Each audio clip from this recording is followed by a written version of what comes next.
I grew up to study the brain because I have a brother who has been diagnosed with a brain disorder, schizophrenia. And as a sister, and later as a scientist, I wanted to understand, why is it that I can take my dreams, I can connect them to my reality, and I can make my dreams come true? What is it about my brother's brain and his schizophrenia that he cannot connect his dreams to a common and shared reality, so they instead become delusion? So I dedicated my career to research into the severe mental illnesses, and I moved from my home state of Indiana to Boston, where I was working in the lab of Dr. Francine Bennis in the Harvard Department of Psychiatry. And in the lab, we were asking the question, what are the biological differences between the brains of individuals who would be diagnosed as normal control, as compared with the brains of individuals diagnosed with schizophrenia, schizoaffective, or bipolar disorder? So we were essentially mapping the microcircuitry of the brain, which cells are communicating with which cells, with which chemicals, and then in what quantities of those chemicals.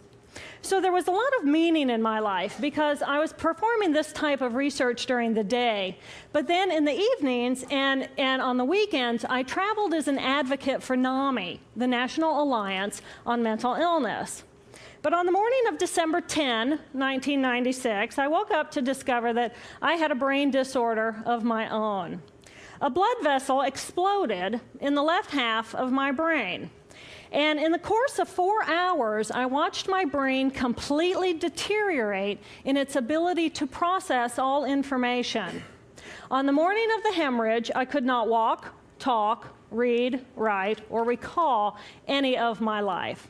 I essentially became an infant in a woman's body. If you've ever seen a human brain, it's obvious that the two hemispheres are completely separate from one another. And I have brought for you a real human brain.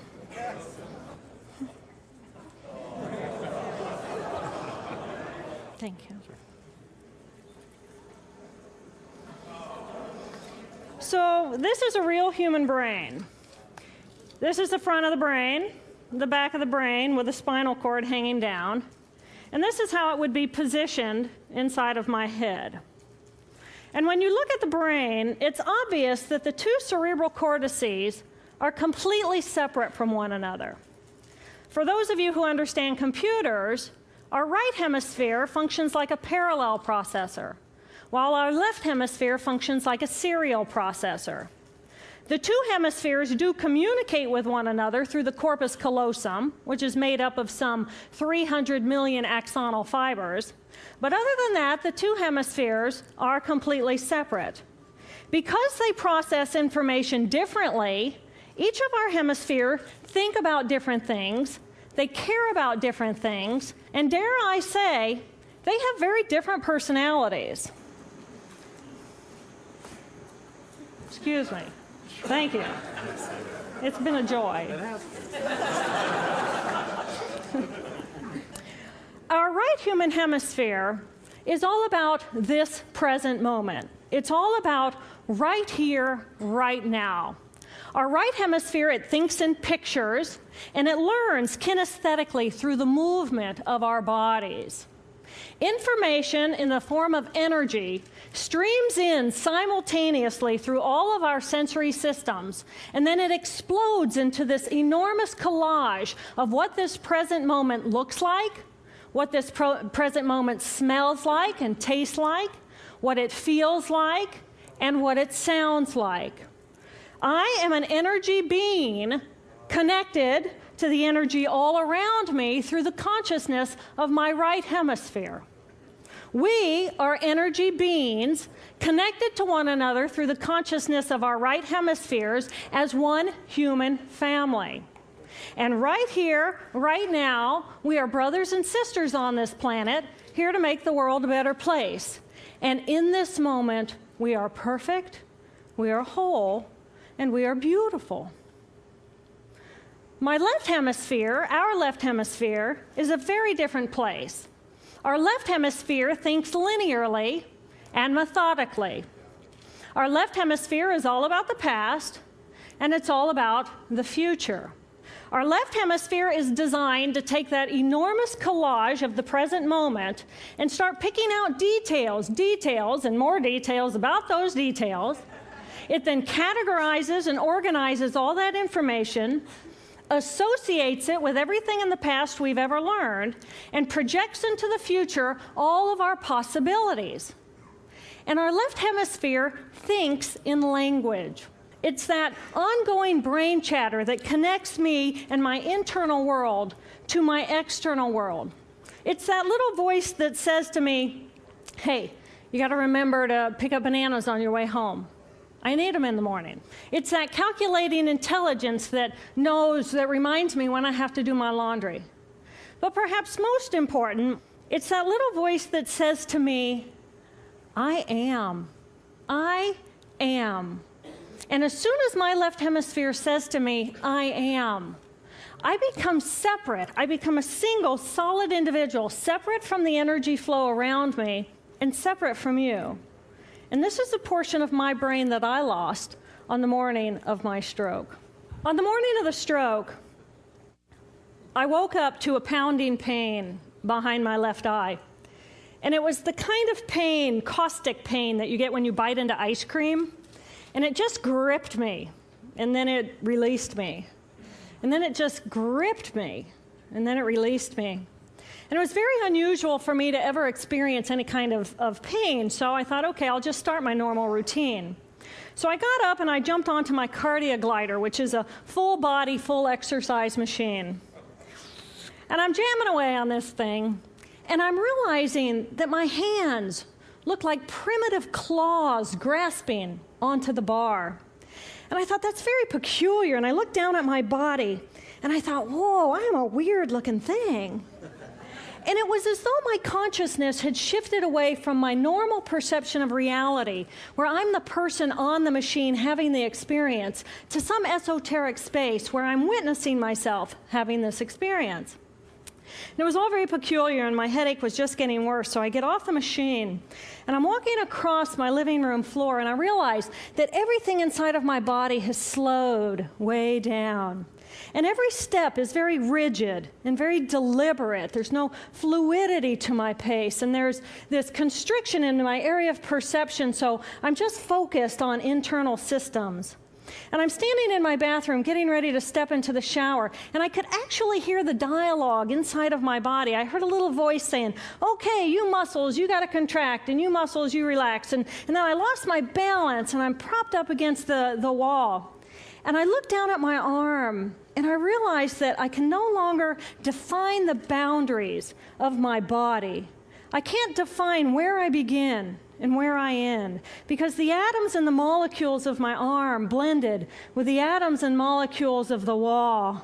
And all I could detect was this energy.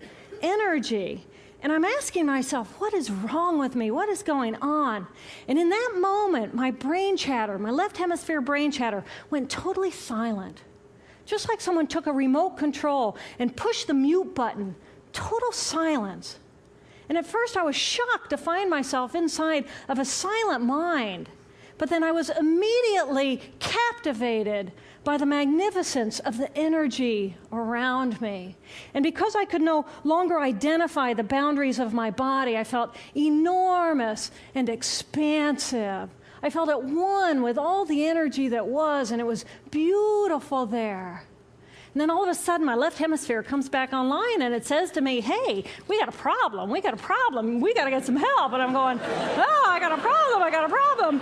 So it's like, okay, I got a problem. But then I immediately drifted right back out into the consciousness, and I affectionately refer to this space as La La Land. But it was beautiful there. Imagine what it would be like to be totally disconnected from your brain chatter that connects you to the external world. So here I am in this space, and my job and any stress related to my job, it was gone. And I felt lighter in my body. It was gone. And I felt lighter in my body. And imagine all of the relationships in the external world and any stressors related to any of those, they were gone. And I felt this sense of peacefulness. And imagine what it would feel like to lose 37 years of emotional baggage. Oh, I felt euphoria. Euphoria. It was beautiful there. And then again, my left hemisphere comes online and it says, hey, you've got to pay attention. We've got to get help. And I'm thinking, I got to get help. I got to focus. So I get out of the shower and I'm mechanically dressed and I'm walking around my apartment and I'm thinking, I got to get to work. I got to get to work. Can I drive? Can I drive? And in that moment, my right arm went totally paralyzed by my side. Then I realized, oh my gosh, I'm having a stroke. I'm having a stroke. And then the next thing my brain says to me is, wow, this is so cool. This is so cool. How many brain scientists have the opportunity to study their own brain from the inside out? And then it crosses my mind, but I'm a very busy woman. I don't have time for a stroke. It's like, okay, I can't stop the stroke from happening, so I'll do this for a week or two, and then I'll get back to my routine. Okay, so I got to call help. I got to call work. I couldn't remember the number at work. So I remembered in my office I had a business card with my number on it. So I go into my business room. I pull out a 3-inch stack of business cards. And I'm looking at the card on top. And even though I could see clearly in my mind's eye what my business card looked like, I couldn't tell if this was my card or not, because all I could see were pixels. And the pixels of the words blended with the pixels of the background and the pixels of the symbols, and I just couldn't tell. And then I would wait for what I call a wave of clarity. And in that moment, I would be able to reattach to normal reality. And I could tell, that's not the card, that's not the card, that's not the card. It took me 45 minutes to get 1 inch down inside of that stack of cards. In the meantime, for 45 minutes, the hemorrhage is getting bigger in my left hemisphere. I do not understand numbers. I do not understand a telephone, but it's the only plan I have. So I take the foam pad and I put it right here. I take the business card, I put it right here, and I'm matching the shape of the squiggles on the card to the shape of the squiggles on the foam pad. But then I would drift back out into la-la land and not remember if when I come back if I'd already dialed those numbers. So I had to wield my paralyzed arm like a stump and cover the numbers as I went along and push them so that as I would come back to normal reality, I'd be able to tell, yes, I've already dialed that number. Eventually, the whole number gets dialed, and I'm listening to the phone, and my colleague picks up the phone, and he says to me, and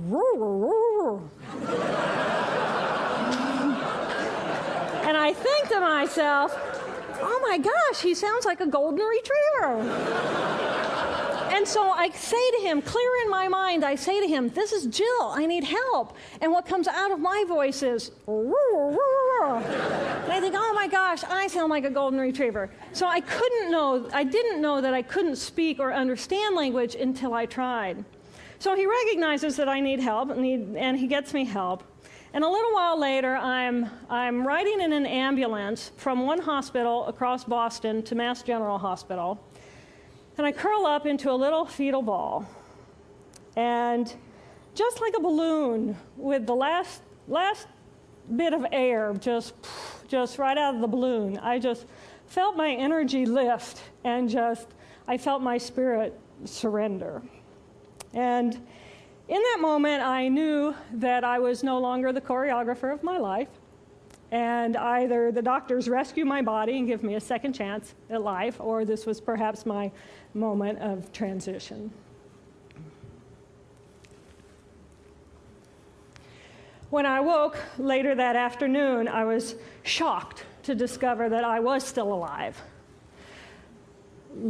When I felt my spirit surrender, I said goodbye to my life, and my mind was now suspended between two very opposite planes of reality. Stimulation coming in through my sensory systems felt like pure pain. Light burned my brain like wildfire, and sounds were so loud and chaotic that I could not pick a voice out from the background noise, and I just wanted to escape. Because I could not identify the position of my body in space, I felt enormous and expansive, like a genie just liberated from her bottle. And my spirit soared free like a great whale gliding through a sea of silent euphoria. Nirvana. I found nirvana. And I remember thinking there's no way I would ever be able to squeeze the enormousness of myself back inside this tiny little body. But then I realized, but I'm still alive. I'm still alive, and I have found nirvana. And if I have found nirvana and I'm still alive, then everyone who is alive can find nirvana. And I pictured a world filled with beautiful, peaceful, compassionate, loving people who knew that they could come to this space at any time and that they could purposely choose to step to the right of their left hemispheres and find this peace. And then I realized what a tremendous gift this experience could be. What a stroke of insight this could be to how we live our lives.